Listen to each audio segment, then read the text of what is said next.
Good morning, everyone. This is the Vermont House Committee on Commerce and Economic Development. It is Tuesday, March, what day are we? The 18th, 2025 at 9:05 in the morning. So to begin our day today, we will be hearing from an amendment proposal to H243 from our Ways and Means Committee. Representative Burkhart, if you'd like to join us and what's in on what it is, and we'll look at the language with our council. Ooh, I wanted to read that one.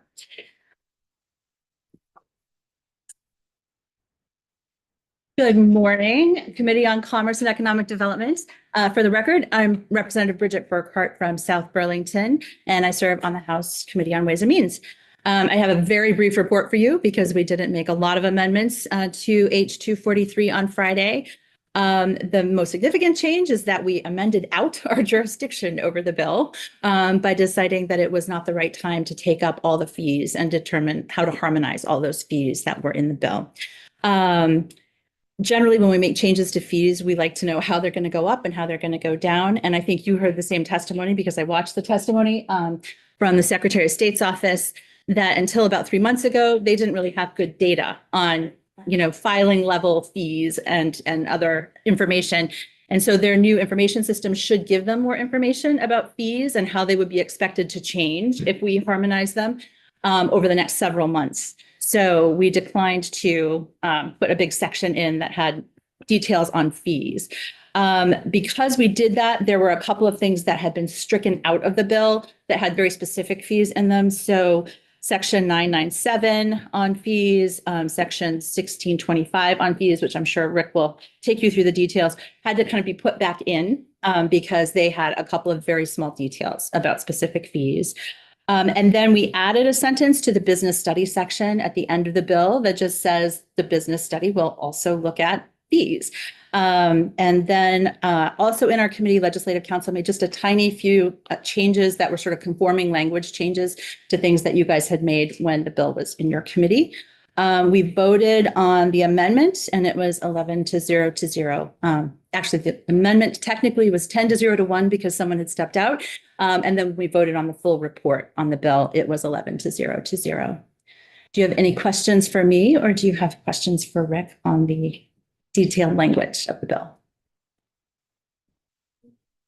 Okay. Good. All right. Thank you. Thank you. If you'd like to walk us through the language. Morning. Morning. Rick Sagel, Office of Legislative Counsel. So Rick Burkhart did a pretty good job of clarifying, I think, what House Ways and Means did. So this is a strike all amendment, which I had to do because we took out all the fee statutes that were stricken. So let me kind of clarify what I did here. If you remember the bill that you all passed or reported out on was also a strike all because it's a short form, going back in history a little bit. So that version you passed out of committee had a lot of fee statutes that were stricken out, right? So House Ways and Means decided to add those back into the bill, unstrike them, so keep them in statute. So in this version, this is kind of maybe technical here. Those fee statutes have a lot of formatting, and I didn't want to miss anything. And I want the editors to add in a number that shouldn't have been there. So I actually removed the fee language from the bill. That doesn't mean they're gone from statute. It just means that the bill is no longer amending those fee statutes. So the bill is much shorter. I don't know how many pages less. It's still over 100. So don't be too worried. It's a 108-page bill. Yeah, it's one of the things you care about. I know it's still a long bill, but in case you're comparing it a side by side, it's going to be confusing because it looks totally different because I removed some of the fee statutes. Two things I do want to point out. I can share my screen if you'd like. Okay. So Brett Burkhart mentioned 997, which is a fee statute. Let's share my screen here. On page 9 of the bill, which I think Anna Grace, did you post? Sorry, I got that to you late. This is draft 2.2 of the House Ways and Means Amendment to your report. It's a strike all again.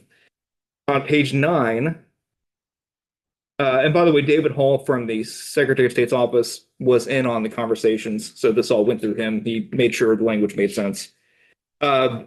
This fee statute was unstricken, but we noticed that because we unstruck it, we had to fix this reference from a certificate organization to articles of incorporation, not substantive, but letting you all know that was changed. On page 18, 1625 again was stricken in your version of the bill. We had to unstrike it, but because we unstruck it, we noticed that some of these, again, cross references, terminologies had to be updated to reflect other changes that were kept in the bill.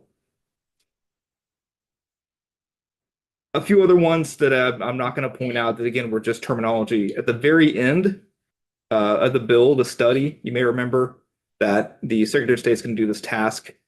We added this to one of the duties that the Secretary of State's office is going to do. They're going to review the fees collected for various business organization filings, which would maybe give them a reason or some data to produce next session to make these changes. Statute. Any questions about the House Ways and Means Amendment?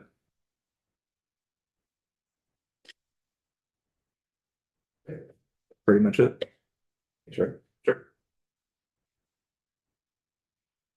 Committee, any comments or questions? Take a straw vote.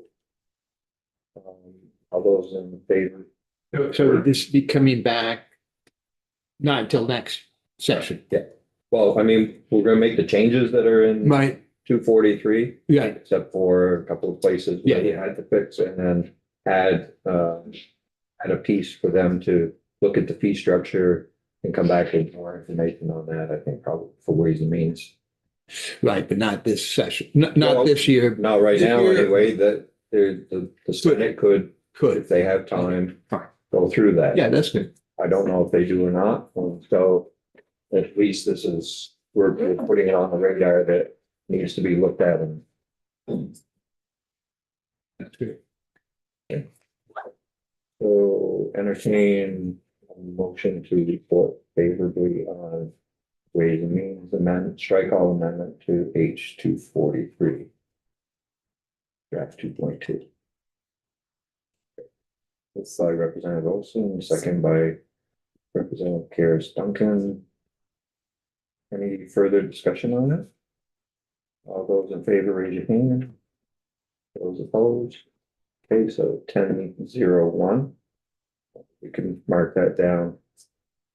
Don. Speaker will, after Representative Burkhart gives her full report on the changes, and we can let the body know that it will favorable vote to accept the amendment. Okay, great. Thank you very much. Appreciate your time. Now we'll switch and we'll have former Representative Dave Sharp join us.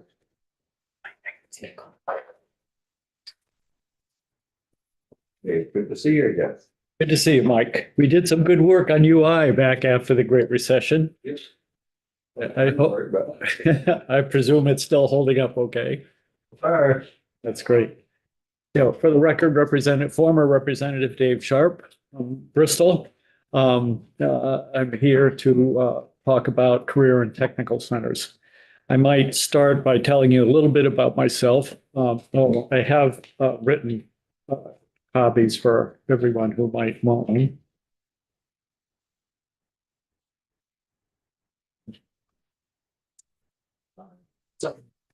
I know I always appreciated a written copy when I was taking testimony. Also on our webpage, anyone who's watching this wants to take a look at it. Yeah. So a little bit about me. And I'll try not to read it. I've participated in building over 20 homes. And my trade is actually automotive technology. I ran an auto repair business for 20 years. And then I taught at both at the Hannaford Center and at the Essex Technical Center for 20 years, teaching auto technology, building trades, and natural resources. Now I'm retired. My wife and I raised two boys. They're doing really well, and we have three grandchildren, two of which are in the Bristol school system. So, some people have said, oh, okay, the system worked, right? The budgets went down, and the school boards collectively cut budgets and did what they needed to do to bring taxes back in line with what voters will support. But those of us in education know that more work needs to be done. And when I think about change is difficult. So, this is a monumental task that's before the legislature at this point, really. And so when I think about change, I try to think about what's broken. What are we trying to fix or improve? And so to me, that's around high schools. These challenges are more so because of our demographic changes over the last couple of decades. We all know we've lost a bunch of students, and that's made it really difficult for schools to maintain programs.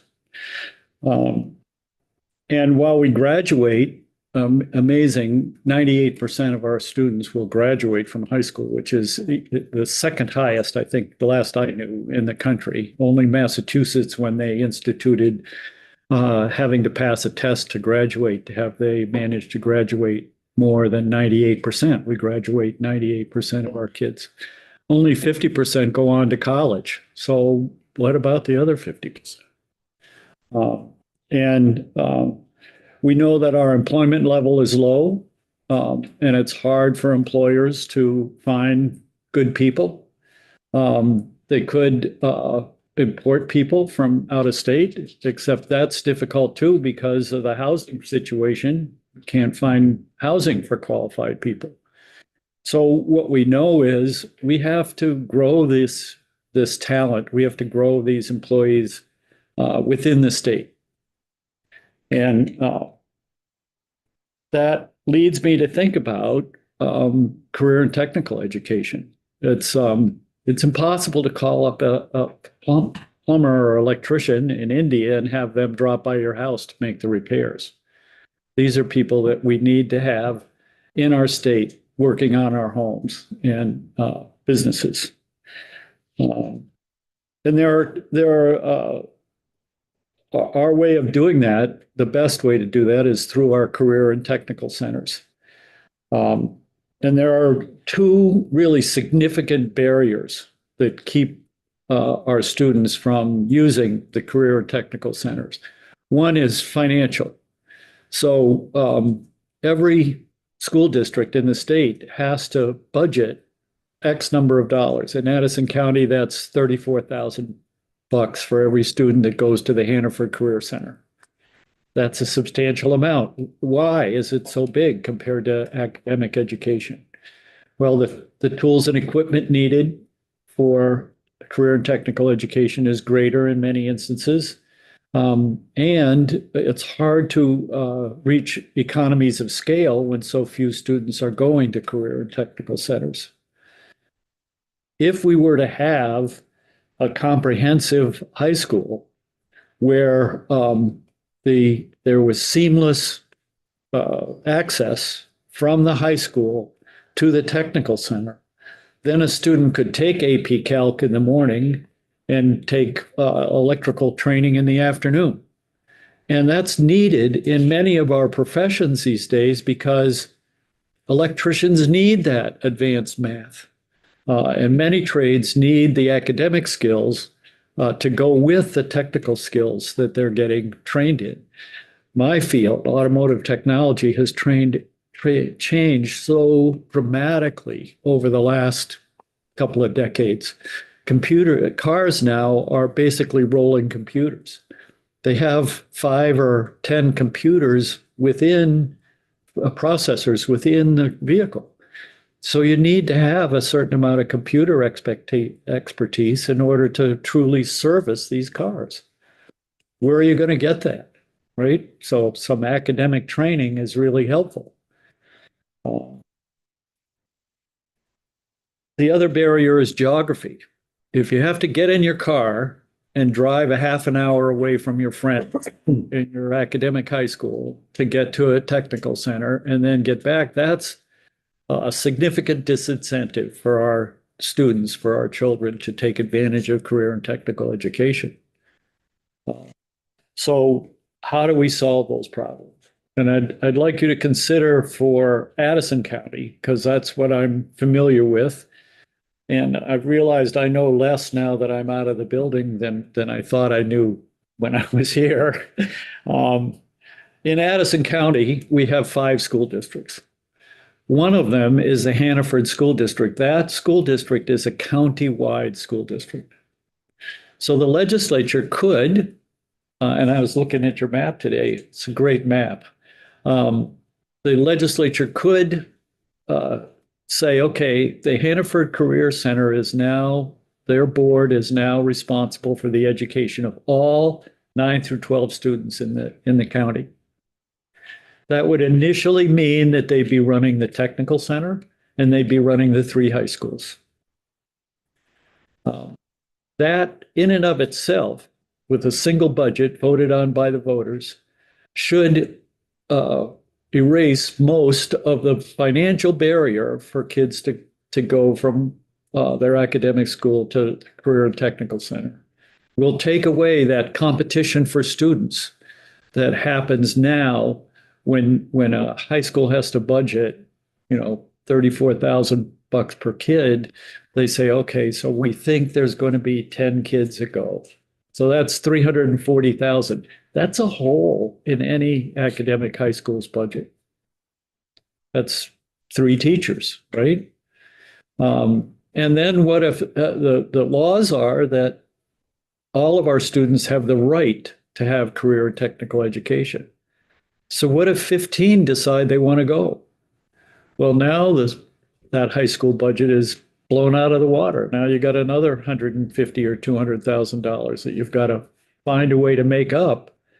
So there's this tension for students between academic schools and technical centers. Like the academic schools, maybe the teachers recognize that might be the best path for one of their students, but the school is reluctant to lose another student to the technical center.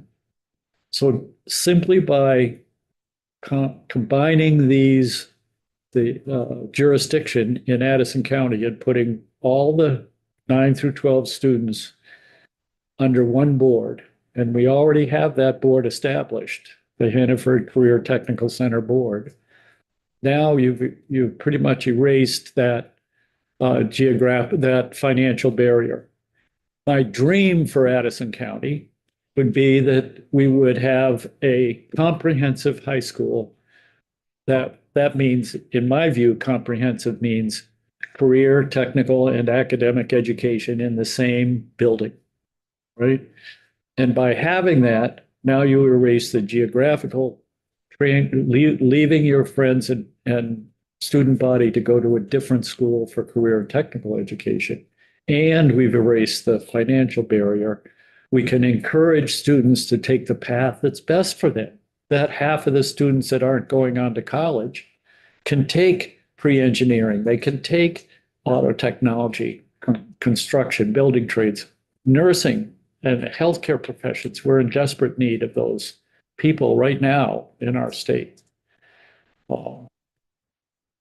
So in my view, that would be the dream. I think the structure that I put before you of having the technical center be the school district for all the high school students in the county could lead to that.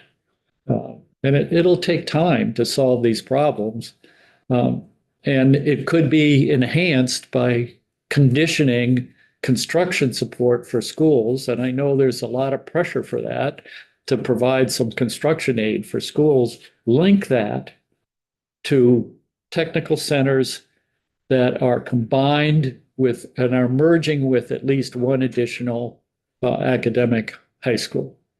So now you're incentivizing this notion of bringing together academic and technical education. which I think in the long run will really help our state develop the kind of talent we need to be successful, for our businesses to be successful, and for us to have growth in the state. I probably have missed a few things that I wrote down. The remaining in Addison County, I would suggest that the elementary school districts, leave them alone. Fight the battles you can win. And I think the notion in this state of trying to project closing a whole bunch of community elementary schools is an extremely difficult process. When we developed Act 46, when I was in the Education Committee, we heard a lot of testimony that the demographic problem was really at the high school level. And yet, when Act 46 took effect in Addison County, all 3 school districts, what they chose to do was close an elementary school. Why did they do that? Because when you're a school district, like my Mount Abraham School District, and you're trying to preserve programs at the high school level with a demographic problem, where are you going to find that money? Well, the only way they could find it would be to close an elementary school, which created the pressure in all 3 school districts in Addison County to close an elementary school in order to have the resources to run their high school programs. So the notion of bringing together all the high schools, now we've solved our demographic problem and we've helped deal with the financial issues around educating our children. So there's other things in the written testimony I'm sure I've missed over. I'm happy to answer questions. That's the gist of my testimony. So regionalized high schools, that includes career centers. That's what you're suggesting. Yeah. Which is, I keep thinking of Finland, which the way that they do their education is up to grade 9, that's compulsory regular education, and then people are put on the path of college or they're put on the path of vocational. And I know just in the central Vermont area, I think the Spalding and U32 could merge their classes or their kids, and there would be plenty of room at U32 for that, and probably the career center.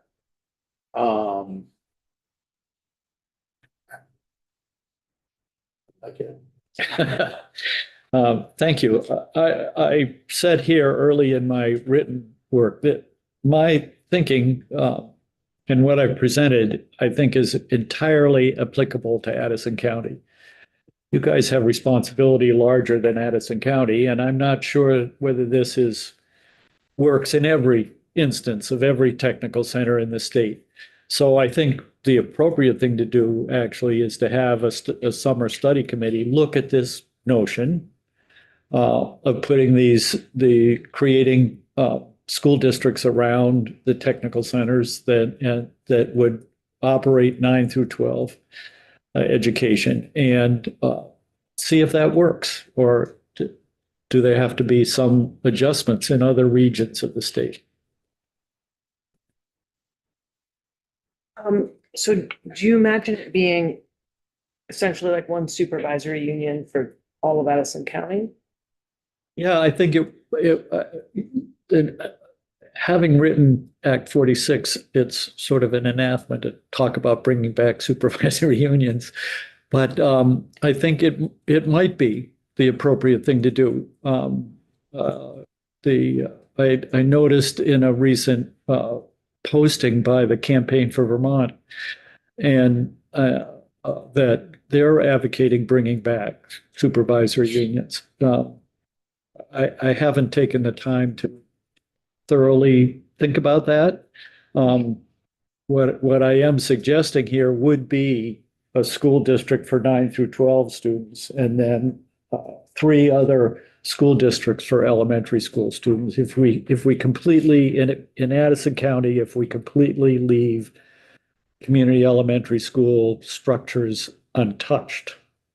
That's what would happen. And I think that's politically probably the easiest thing to do. Might it be wise to make one high school district and one elementary school district in Addison County or in some counties? That might be an appropriate answer. Certainly worth investigating, I think. David, when reading through the testimony, I just wanted to get a little clarity around in the Addison County example, having the Hannaford sort of Career Center become encompassing the education of all students 9 to 12. Is that because of its geographic nature or is it because of its CTE nature? Is the thought that whichever entity in the area has the broadest geographic range, that's the sensible, that's the most sensible 9 to 12 overseer? That might work in other counties. One way Addison County is unique is that the Hannaford Career Center separated, I think most Essex, where I taught, Essex Technical Center was part of the high school governance. It was a separate budget, and the high school still had to budget per student for going to the tech center.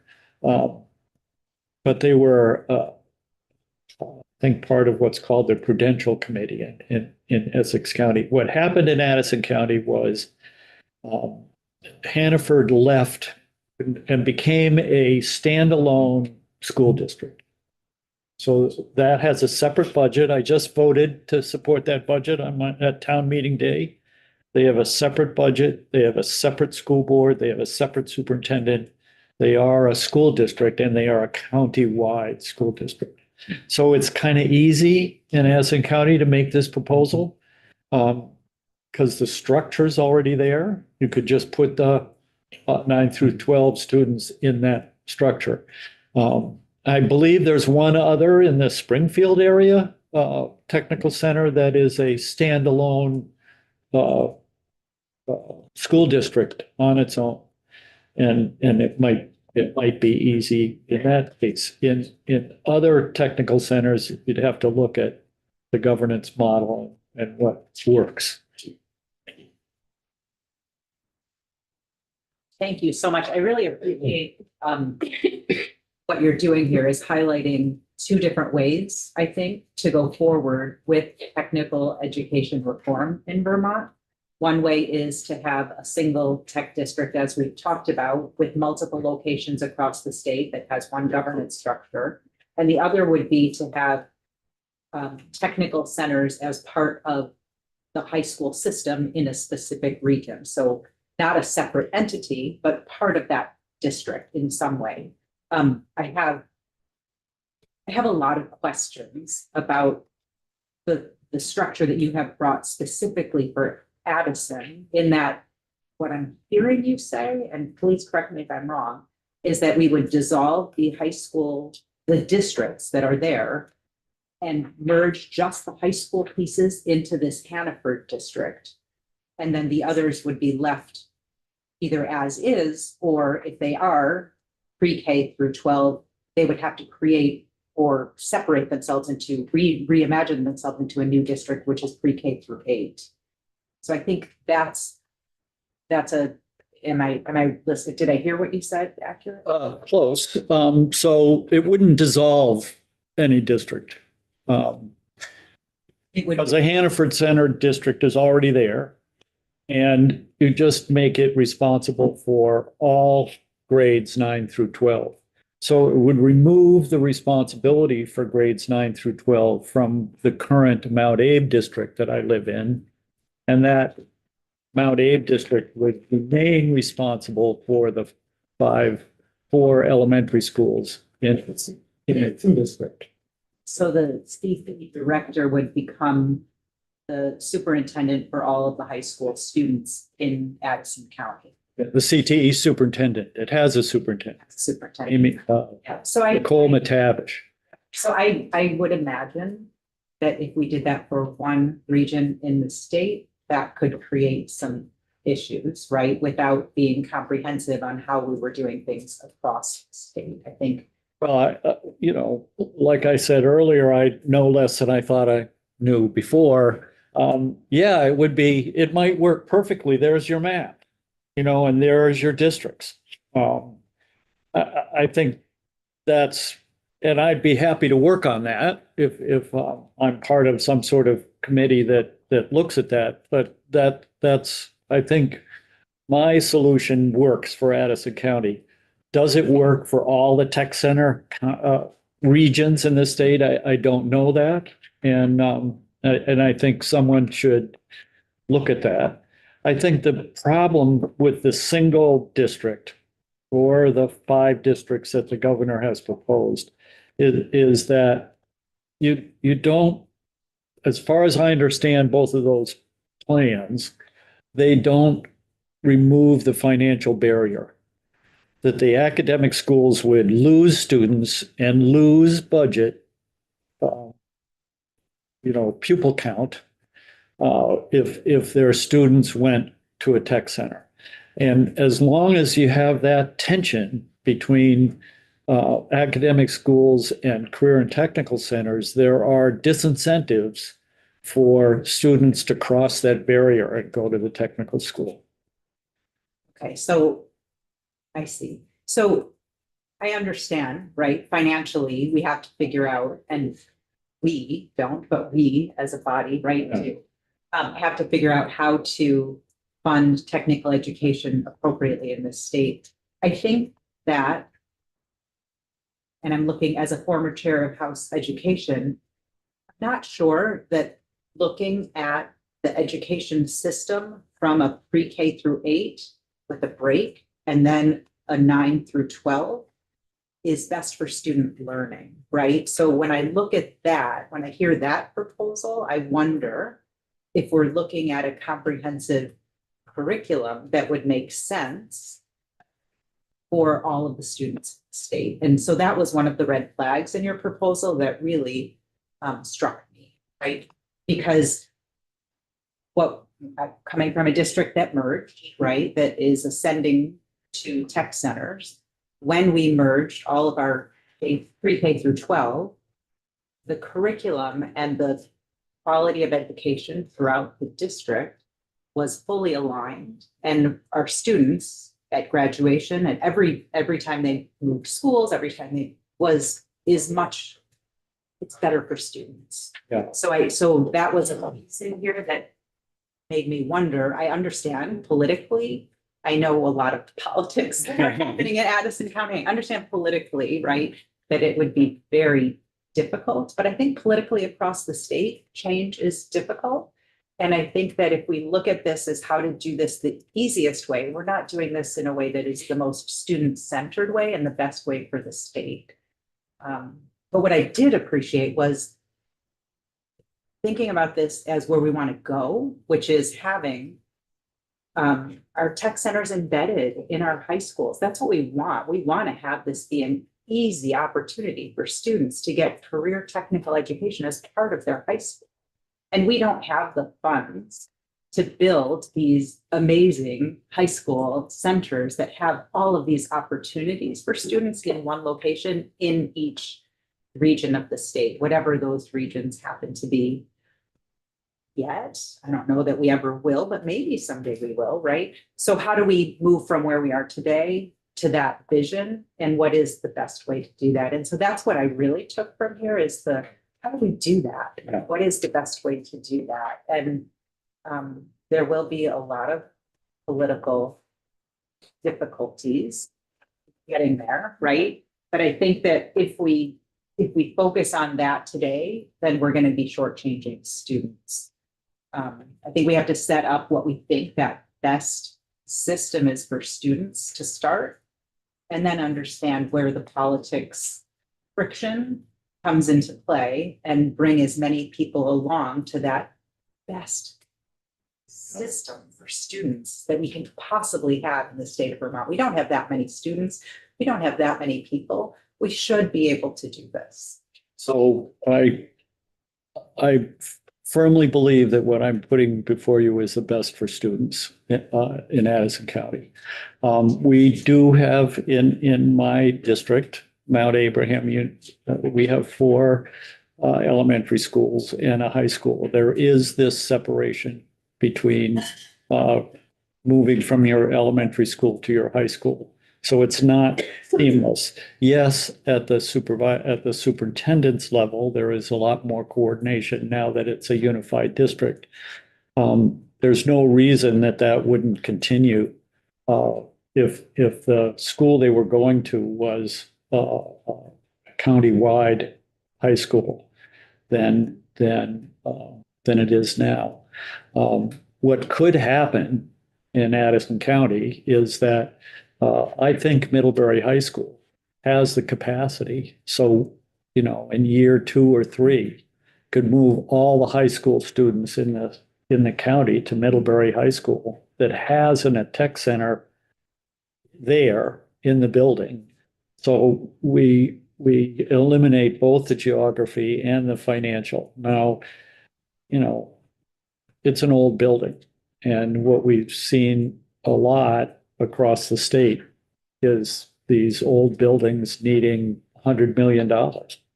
So are we going to put $100 million in Middlebury, $100 million at Mount Abe, and $100 million in Virgins to fix those? Or are we smarter to spend $300 million and build a new high school tech center in the middle of the county? Both Middlebury High School and Virgins High School lie on prime village property that could easily be turned into business property or residential property, senior living. So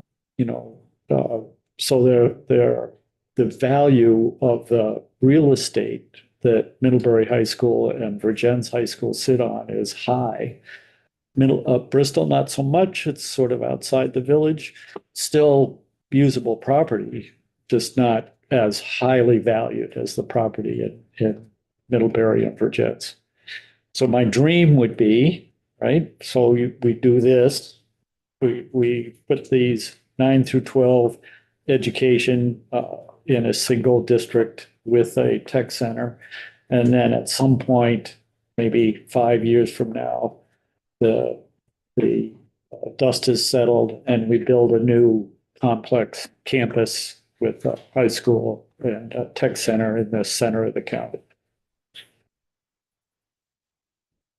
I guess on that thought, what are your thoughts on transportation for students that might be kind of at the further edges? So I'm doing a TV show, and if you want to understand like what a lot of educators and others across the state think about, go to YouTube and find Sharp Takes. One of the people that appeared on my show said this, and I carried this with me. Infants and toddlers should be as close to home as possible. Elementary school students primary education should be as much as possible in the community in which they live. Middle and high school, they can start moving away from their community. And college, they should get out of town. And that has stuck with me. I think, you get to 10th or 11th grade, you have a car anyway, most kids. Busing to the tech center already happens. Yes, from the outer reaches of Addison County to the Middlebury Tech Center is a hike. Which is why my dream would be, eventually you build a new complex in the center of the county where transportation is less of a problem. I guess I'll just say on that point, when I think about CTE, I have an education background myself. I think of it as a teaching structure and a potential teaching style. I understand that for a lot of the subjects that we're working with, there's definitely a lot of like heavy equipment and very intense like maintenance needs and things like that. But I think the idea of doing kind of half-day learning and half-day hands-on learning is something that is potentially spreadable from pre-K all the way through Should be, to 12. absolutely. So maybe that's something that we can continue to talk about. Yeah. In us going through this stuff, we're kind of looking a little bit down toward the future about adult education. And I'd be interested to hear your thoughts with the system that you have here. How can we provide accessibility to these tech centers for adults? People maybe if they've gotten divorced or whatever industry they worked in is no longer here and they need to be retrained in a new career. Yes, absolutely. When I was teaching at the Essex Tech Center, we had adults in the classroom. Did we have enough? Probably not. So I don't know what the barriers were in terms of getting more people involved. I think a lot of it's adult financial. education. Yeah. So, I was talking earlier to a person that is lobbying for working with the state colleges. There needs to be transition from career and technical centers to our state colleges as well. Those pathways, we've started building some of those. They need to be enhanced. There's no question.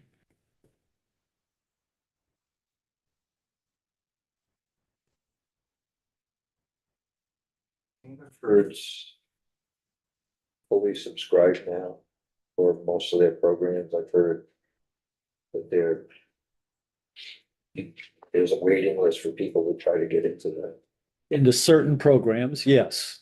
Other programs, not so much. In fact, I was talking with the superintendent, Nicole McTavish, who's quite knowledgeable, and you could ask her to come.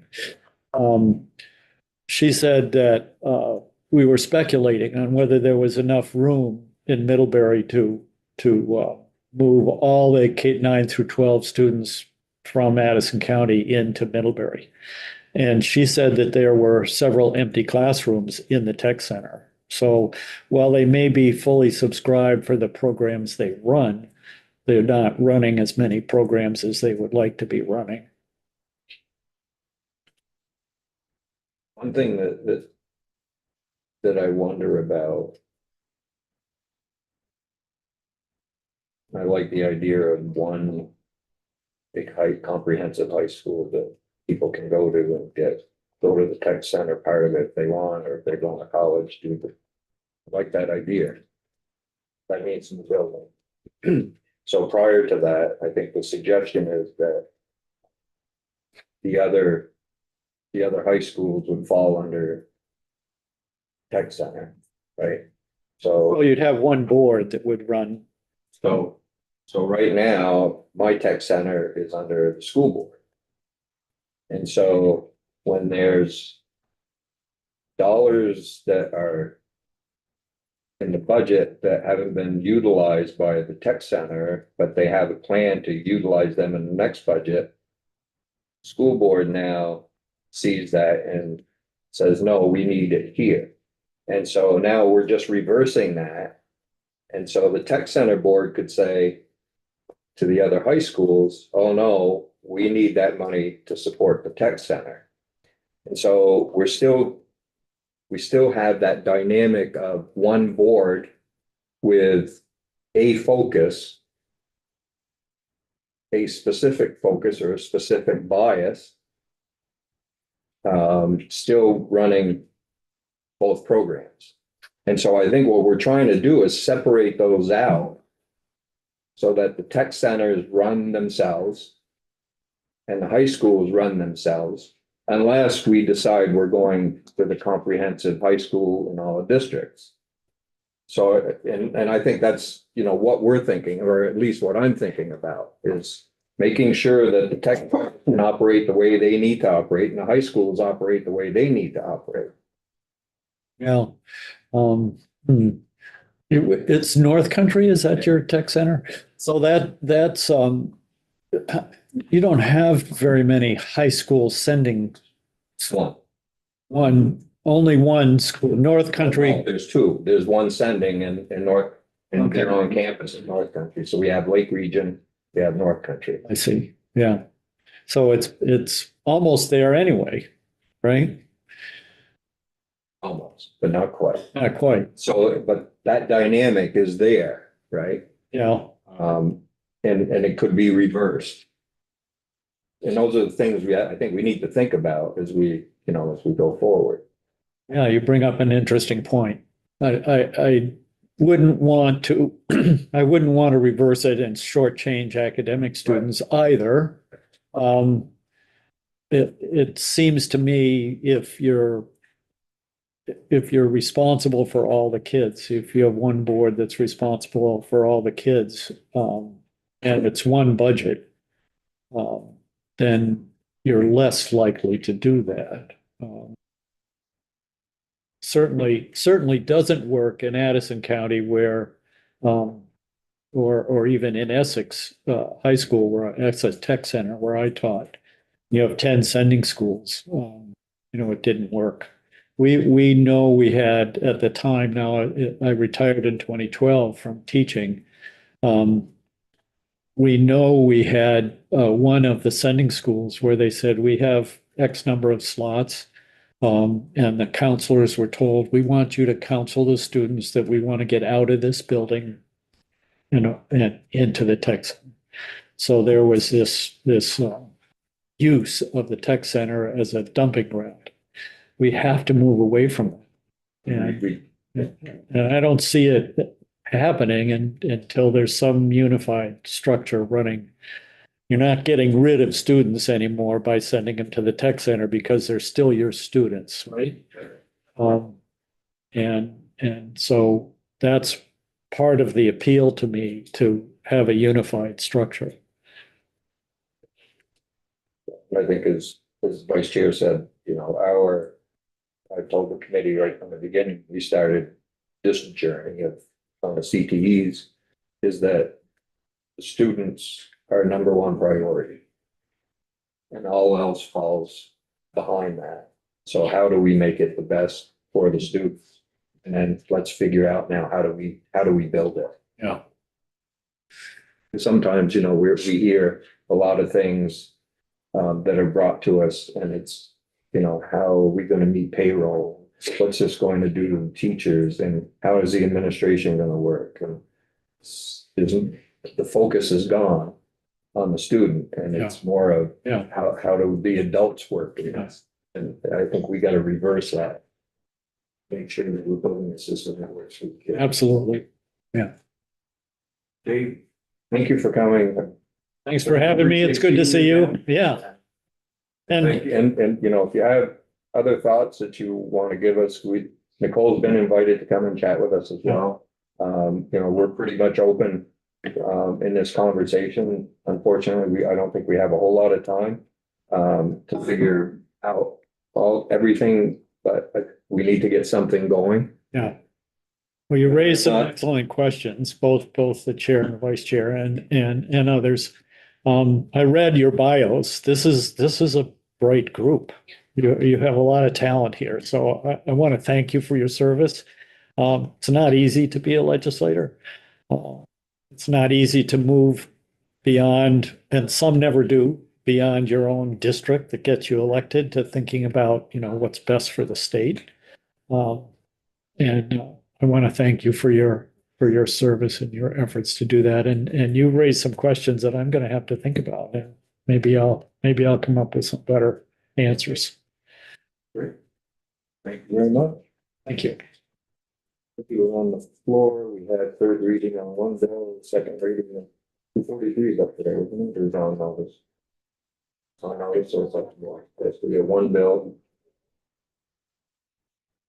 So any questions? So we're back here, depending on how long floor is, we're back here at 1 unless floor is lengthy, and then we're back here after caucuses and after lunch, whatever it winds up being. So watch your emails and your text messages, just so you are aware of what's happening. And we're checking with myself or the vice chair or with Anna Grace.